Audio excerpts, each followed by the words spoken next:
It's that time of the year. Miami Dolphins versus New York Jets. Let's get into this.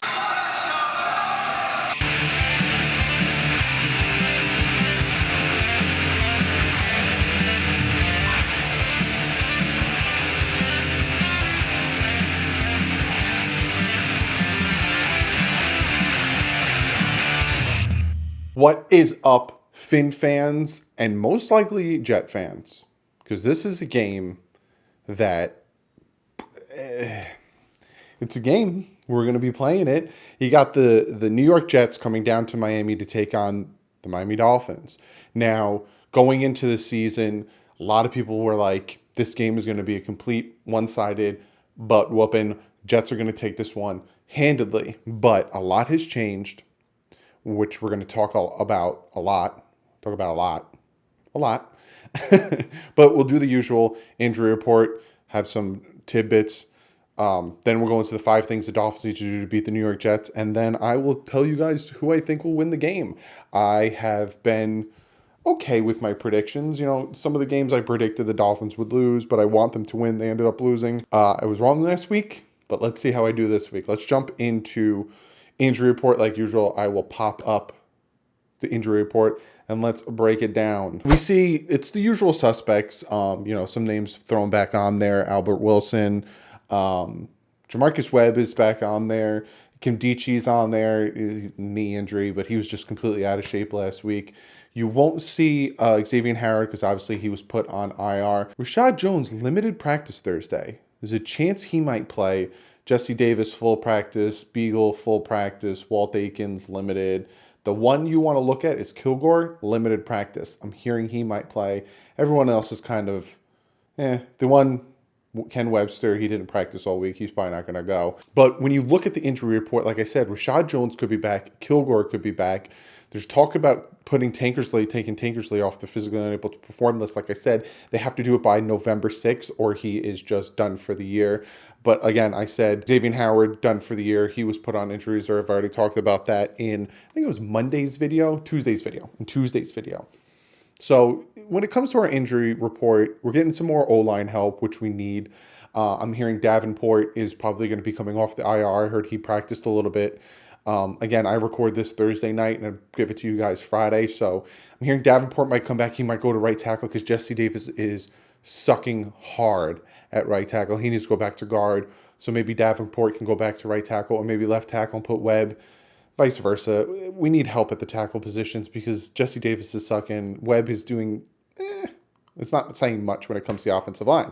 I normally don't do this. Normally I talk about my team, their injury report. Sometimes if big things pop up on the other team's injury report, I will talk about it. But real quick, this is the Jets injury report. And it is way longer than the Miami Dolphins injury report. You think this is it? Hold on, I'm just scroll it up a little bit. Scroll it up. That's the Jets injury report. Holy crap, CJ Mosley is out. They have a ton of did not practices. They are banged up. Now, let's talk about the Dolphins versus the Jets, right? I'm going to break down some stats for you because after I make my 5 things, I'm going to really break down the Jets and the Dolphins and how these two franchises started the season going in opposite directions. All of a sudden, they're in the same path. So before I get into my 5 things, points 4, points they scored. Essentially, how many points these teams have scored. Miami Dolphins, 77 points in the year. That's horrid. That's absolutely horrid after 8 games. Absolutely horrid. 78 by the Jets. Passing yards, 1,322 by the Dolphins with 6 touchdowns, 1,020 by the Jets with 5 touchdowns. In rushing yards, 460 by the Dolphins and 3 touchdowns, 447 by the Jets and 2 touchdowns. That is not great. Not great at all. It's just, again, I'm going to break it down. I'm going to give you guys, more of a discussion about it after I get into my 5 things. And it's going to kind of coincide with my midseason report for the Miami Dolphins because I'm kind of going to compare the two. So 5 things the Miami Dolphins need to do to beat the New York Jets. Again, no specific order, not from most important to least important. It's just while I'm sitting there writing it down and thinking about the team, looking at film and thinking about, oh, they need to do this, they need to work on this, I write it down. This one's good. Every week they're different. It depends on the team and it depends on what I'm noticing with our team. So number one, this has been in every single one of the 5 things the Dolphins need to do to beat the whatever. No mistakes. That's what kills us every time is the mistakes. Stop with the mistakes. Limit the mistakes. The past 2 weeks we've lost because of 2 turnovers have been the complete and utter downfall of the Miami Dolphins. 2 turnovers. It's like the 1 turnover and then you're like, oh, the Dolphins are kind of still in it. Dolphins can... Second turnover, you're like, no. All right, well... It was fun while it lasted. We were up by 5. We were up by 11. We were up by however many. It was fun while it lasted. So we got to limit the mistakes, especially penalties, especially costly penalties, especially penalties that could turn short yardages from deep yardages. No mistakes in blown coverages, knocking each other down. There was a play on Monday where Sam McGuavin fell and essentially tripped up and took out Raekwon McMillan, who would have made the tackle for the loss or the sack. I don't remember exactly what the play was, but he tackled his own guy. Mistakes that cost the game. Number two, the things Miami Dolphins have to do to beat the New York Jets, second half adjustments. Now, my number 2 is going to coincide with my number 3. So when I start talking about my number 3, I'm just going to pop it up instead of saying it. Second half time adjustments. We are getting outscored in the second half by 100 and something points in just the second half. That is bad. Now, you guys noticed that in the first half, especially against the Bills, against the Chargers, against the Cowboys, against the Steelers, we were doing well. We were up at some points. We had leads at some points. We are doing well, and then the second half comes, and we completely fall on our face and lose. We need to have better second halftime adjustments. We need to play a full 4 quarters, full hour game. We need to play full game.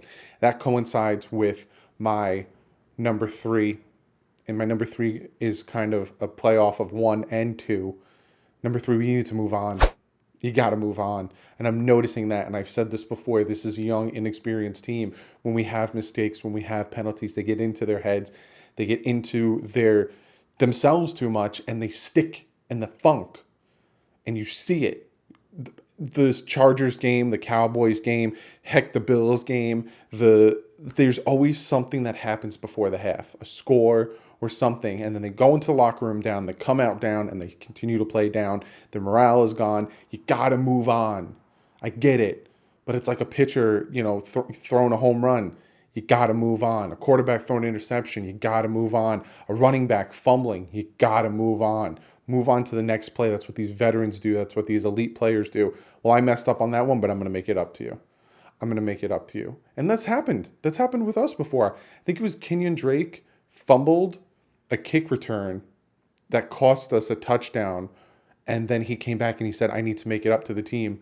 I think it was against the Chargers, or the Jets. I think it was the Jets. He ran the kicker off back, and we won the game. Got to move on. Number 4, like usual, we got to run the ball. You got to help out the passing game by being able to run the ball, by being able to open up lanes. Now, I noticed this last week, and it was like the running backs kind of just had a complete lapse in judgment, complete lapse in their knowledge of football. They were hitting the wrong holes. They were making the wrong moves. They were getting tackles for loss. Walton and Balazs, they were struggling bad. They had a bad game. I don't know if all of a sudden Walton thinks, oh, well, Drake's gone. I can work on my own. You need to run the ball, but you need to produce on the run. And then my 5th and final thing the Miami Dolphins need to do, you got to stop the run. Le'Veon Bell is nothing to scoff at. The man can make something out of nothing, especially with Sam Darnold struggling, seeing ghosts, which I talked about in the live stream. I had a Jet fan who was a friend of mine. I said that to him. I'm like, is Sam Darnold seeing ghosts on the field? And then he broke it down to me that players weren't running the routes they were supposed to, so he was throwing it to the route that they were supposed to run, and they weren't running that route. So essentially, he was throwing it to ghosts. So he didn't say I was seeing ghosts. He was throwing it to ghosts, which I was like, oh, okay, well, that's a little bit more respectable than thinking you see ghosts.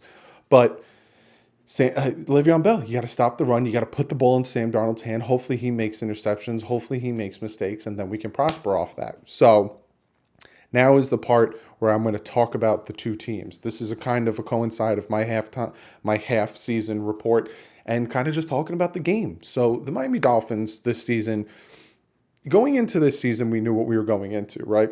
So half of the season's done. Going into it, I honestly had us going 6 wins. I didn't think we'd make the playoffs. I knew we were rebuilding. I knew we got rid of a lot of talent, a lot of cap, a lot of players that were doing their own thing. I saw it happening. I saw what they were doing. I saw that they wanted a fresh restart. We're done doing their old things of throwing money at players that weren't going to produce and weren't going to do anything in the long term.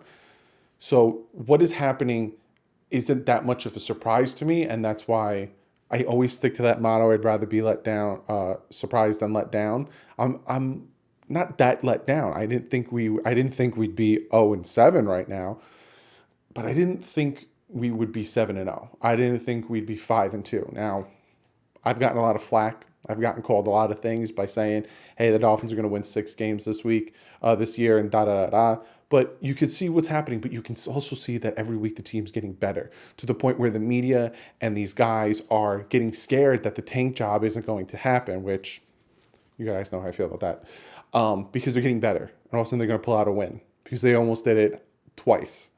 So this team's getting better. This season's all about seeing what we have, who we're going to keep, and moving on. A lot of people that want to fire Flores because of the year we're having just don't understand what they were getting into going into the season. Though they wanted playoffs, they thought playoffs, but Flores didn't.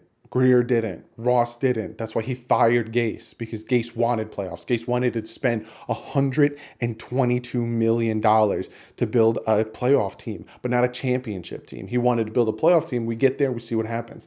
That's what the Dolphins are doing now. The Dolphins are building championship team. They're building for the future. They're building something that can sustain instead of a one-year wonder, and then we have to keep spending money because these players are gone. So that being said, I think the Dolphins are going to win this game. Now, actually winning this game will help. Go follow me on Twitter, and I tweeted out how it will help the Dolphins. But I honestly think the Dolphins are going to win this game. You look at the New York Jets. In the offseason, they spent $122 million. Le'Veon Bell, C.J. Mosley, Crowder, and they traded for Osemele. $122 million, and they have one win. They have one win. They are that much better than the Miami Dolphins. And I've said this on live streams, and I've said this in a bunch of videos. You give the Miami Dolphins a little bit more talent. I ain't talking C.J. Mosley, Le'Veon Bell, Crowder, Anderson, whatever you want to say that the Jets have. You give them a little bit more talent. Maybe on the defensive line. Give them one. I'm not even saying a full defensive line. You give them one pass rusher, and you give them one offensive lineman. I guarantee you the Dolphins would have won 2 or 3 games by now. They'd be 3-4, 2-5 right now. I guarantee you that. Give them a little bit more talent. And that's what the Jets have. They have that little bit more talent. They have that one win. But what's holding them back, and I warn the Jets, and I warn the Jet fans in videos on videos, it's Adam Gase. The guy is not made to be a head coach. He is in his head. He wants to try to outsmart the other people when in turn he's outsmarting himself. And he doesn't own up to his mistakes. Adam Gase isn't making it towards the end of the year. Adam Gase isn't going to make it to next year. The Jets are going to fire him. And then a lot of people think that the Jets are in the tanking mode, trying to get Tua next year because they don't think Sam Darnold is the next thing. I'm not one of them. I don't know more than what I've researched for this video, but the Jets are a little bit better than the Miami Dolphins. But I think Adam Gase is going to try to put his foot on the Dolphins' throat because we fired him, and he's going to shoot him in the foot. And this is going to be the first Dolphins win of the year. I'm going to say a 24-17 win by the Dolphins. We're going to win by a touchdown because Adam Gase is going to get in his own way like he's done all year long. So be sure to comment below if you're a Jet fan and you think I'm delusional, I don't know what I'm talking about. Be sure to comment below. If you're a Jet fan, you agree with me, comment below.